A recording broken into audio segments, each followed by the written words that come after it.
Hello and welcome to my how to keep objects raised tutorial. This tutorial was much requested on Tumblr, which I finally gotten around to creating. Apologies for my procrastinating ways.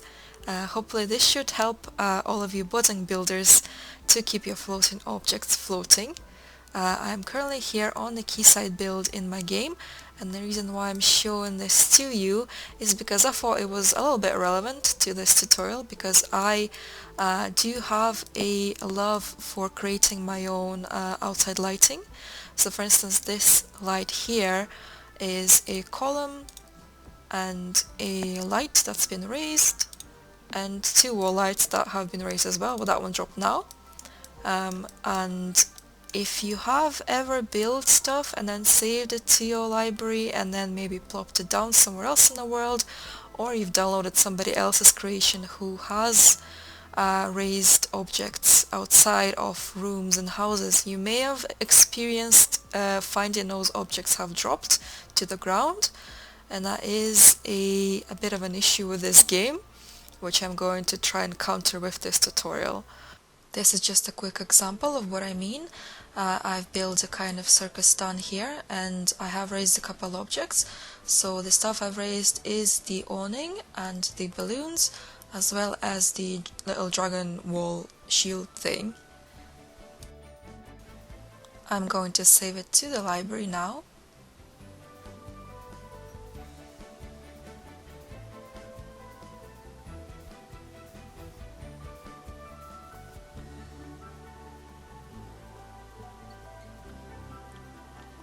And place it anew on this very lot again.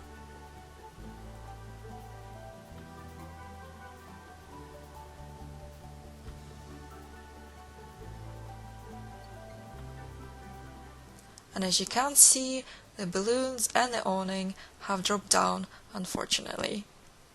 As of December 2015 and me creating this tutorial, the only solution I personally know of to stop things from dropping to the ground is to stick them into a room.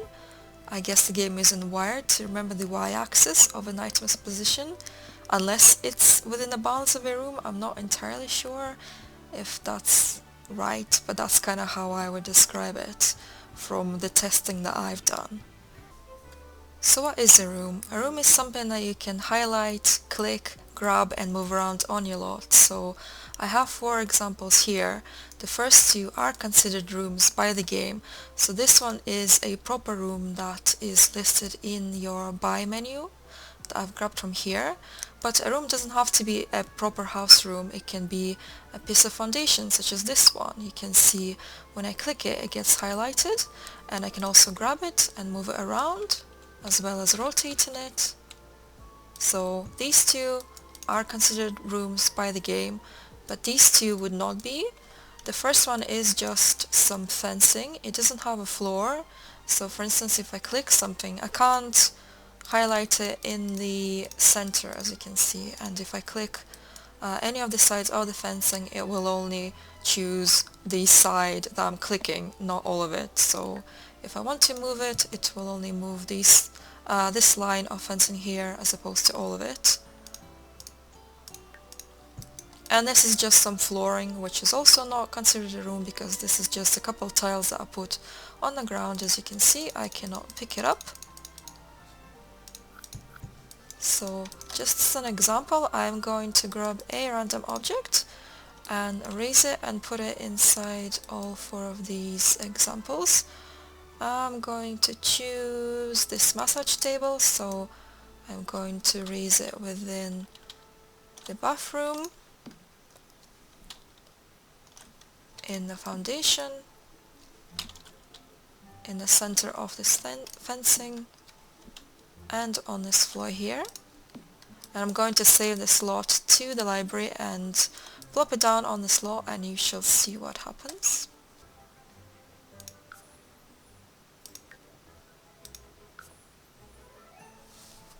As you can see, in the 2 examples of the spaces that are considered rooms by the game, the massage table has remained floating in the air, as I've put it. And in these 2 that are not considered rooms by the game, the object has sadly fallen down to the ground level. I'm going to demonstrate how I would go about creating outside lighting for my personal build. I have a cafe build by Maxis here that's been added in Get Together to everyone's library if you have the expansion pack, and I'm going to create some pretty lampposts in front of it.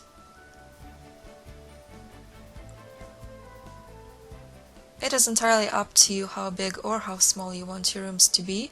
For the sake of demonstration, I'm going to build one tiny room of 1 by 1, then a bigger one of 2 by 2, and a much larger one.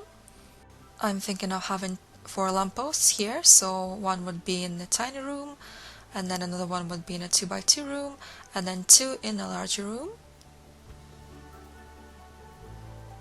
Since 4 is supposed to be considered a room in the game, I only really need the floor. I'm going to remove the ceiling tile as well as the walls.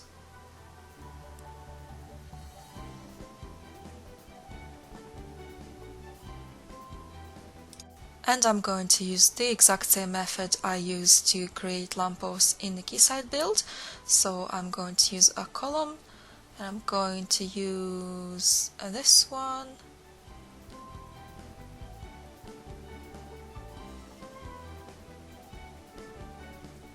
And actually I'm thinking I will, as an example, create this same lamppost, but not in a room, just to show you what happens if you lift objects that are not in the room, which I'm sure you know by now, but I'll do it anyway.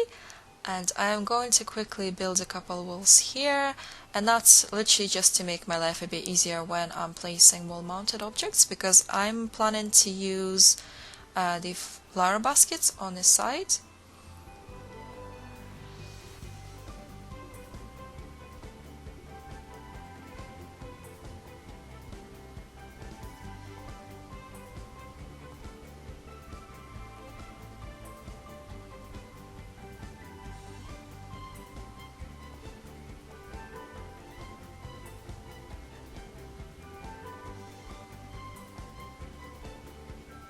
And now I'm going to quickly remove the walls since I don't need them anymore.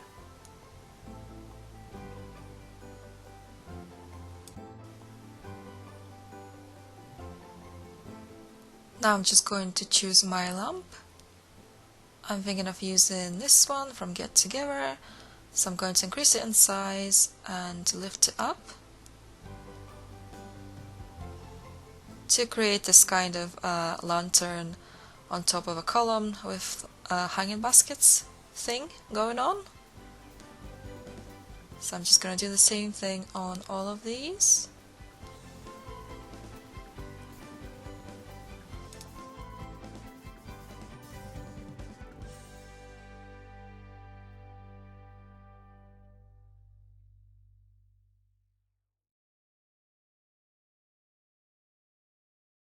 Now if you wanted to test that everything is inside a room, all you have to do is just pick up your room and move it around. So I'm gonna start with this 2 by 2 room, and I'm just gonna move it here. As you can see, everything moved, so the column, the baskets and the lantern, which means that every object is in the room, so I don't have anything to worry about. And I'm going to move this 1 by 1 tile room now. And as you can see with this one, everything moved but the lamp, which means that had I saved this lot to the library and uploaded it, or placed it in the world somewhere else, this light would have dropped down, unfortunately. So I do need to fix that. I'm guessing it's because of the lamp's footprint. A lot of these outside floor lanterns, they have varying footprints, so some of them are smaller than the others, so that may have a small one. So what you can do is just literally move it a little bit into the room, because right now, since the columns can only sit on the corners of a room, I have to have everything on the corner as well. So what I'm going to do is move this lamp a little bit off center into my tile. Might not be the prettiest, but I think if you're not paying ridiculous attention, you probably wouldn't notice. So I'm gonna try to see if that works now. And it does, as you can see, so now the lamp moves with the room. As always, if you don't fancy fiddling with the lamp because it's not moving on your one by one room, you can always make your room bigger, because I didn't need to do anything with the larger rooms since the lamps stay there without me needing to edit anything. Personally, I prefer to keep the rooms to one tile, mostly because I do build on quite small lots a lot of the time, so I don't have a lot of room, spare room, to be wasting on these rooms, so I personally prefer to keep it to one tile, but you don't have to. Next, since this lot is not on any flooring, this is actually a terrain paint. Obviously it looks a little bit weird with these rooms having a floor and just looking a bit strange, so what I do is have flooring around them to pretend that the lamps are on some kind of pavement basically. So I'm going to choose this black one here and I'm going to cover the rooms in it, and I'm also going to just do it quickly here. I'm not gonna do it very well because it's got like some diagonal bits there, just not to waste time. So that is how it would look like with my lamps. So you can see if I mouse over the rooms, they all light up except this one because this is not a room. And I'm going to save it into the library and show you what happens.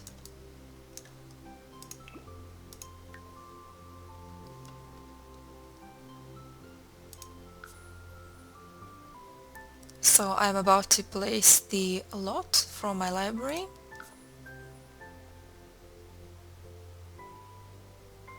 And as you can see, as I've already said, all the ones that are in the room have stayed perfect as I've intended, so the baskets are floating as well as the lantern, and this poor thing here, which is not inside a room, the lamp dropped to the ground, and so have the baskets.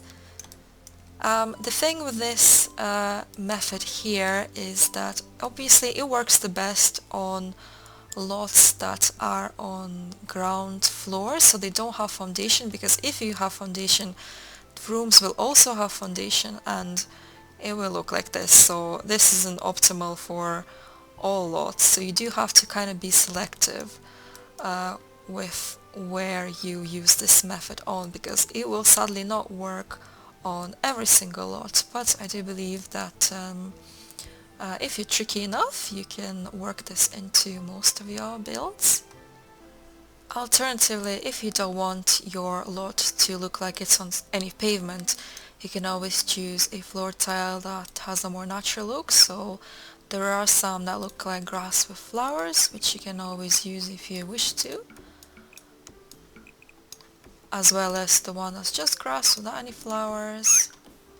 And there's also one with dirt that's been added in the recent patch, and so on. So it doesn't have to be on the pavement, but sadly it does have to be some kind of floor. But you can always resort to several tricks if you wish to. So for instance, one thing you could do is, I'm just going to move this here so you can see better. So let's say that I want to have this lamp on the slot, but I want to have some terrain painted on the floor, so I don't want floor tiles. I don't know, I just want this, for instance. Just pretend that this is what I really want. I don't know why. But obviously, you know, I have this with the floor tile. It looks a bit silly. I can use the grass one, but it does have a little outer edge around it, so it is visible. What you can always do is just hide it, so you could maybe put a bush there, so I don't know, like this maybe, to the side, and then, you know, like there, and there, and there, or you could always just do a bigger one in the center. Well, that's not big enough, but I don't know, maybe this one. Something like that, or just maybe some flowers, increase in size maybe, I don't know, this one.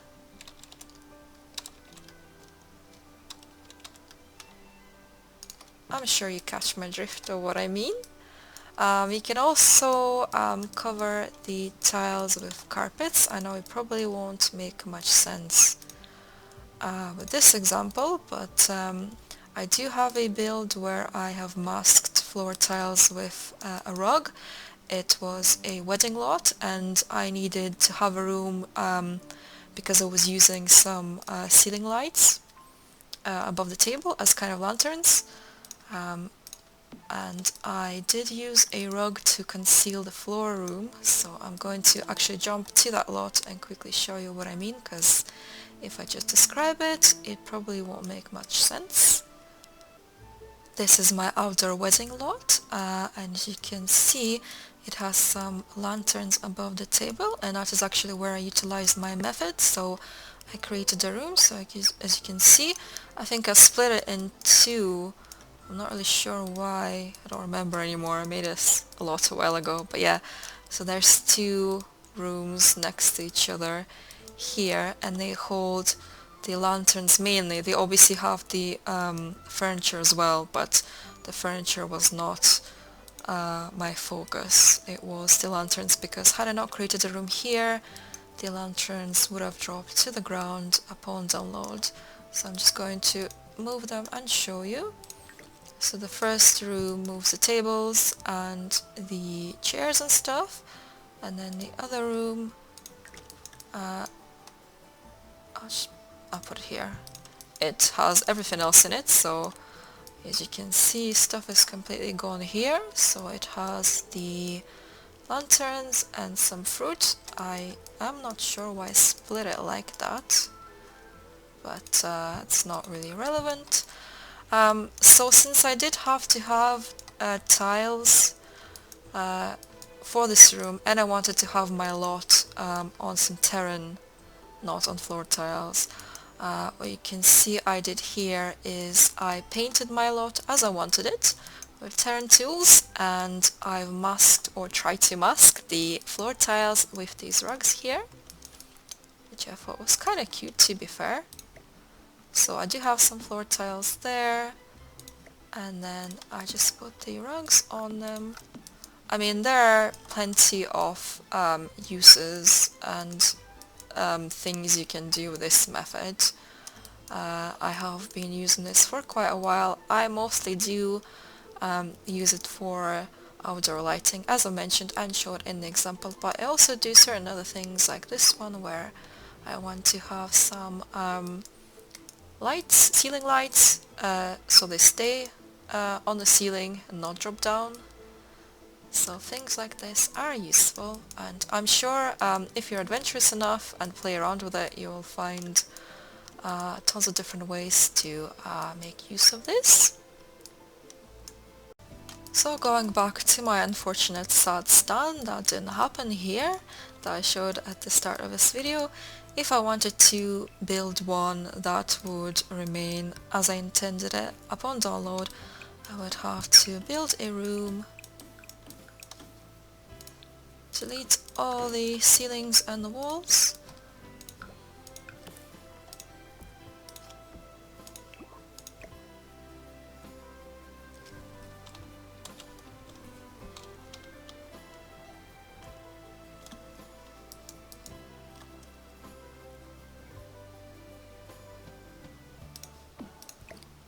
raise the awning and place it manually.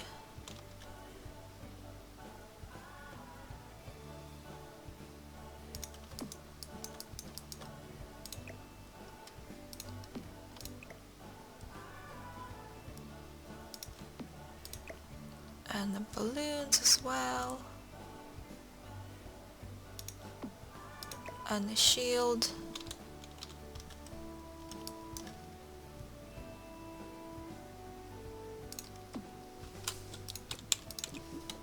And since I have this floor here, I can just, as always,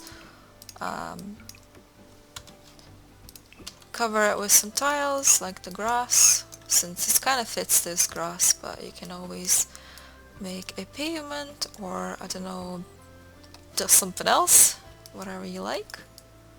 So now if I save it,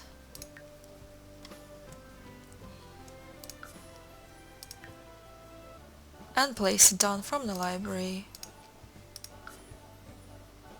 you can see that it works. Nothing drops down anymore, and I can always move it anywhere I like, which is also another plus of this method. So let's say you've built something quite intricate that you just put together from a bunch of different objects, such as this stand, and then you've decided that, you know what, you don't like it here and you'd like to place it somewhere else on the lot, or maybe even rotate it. Obviously, had you not built your room, you would have to rebuild the whole thing in a new position, or in a new rotation manually, but with this you can just pick it up and rotate it and place it somewhere else.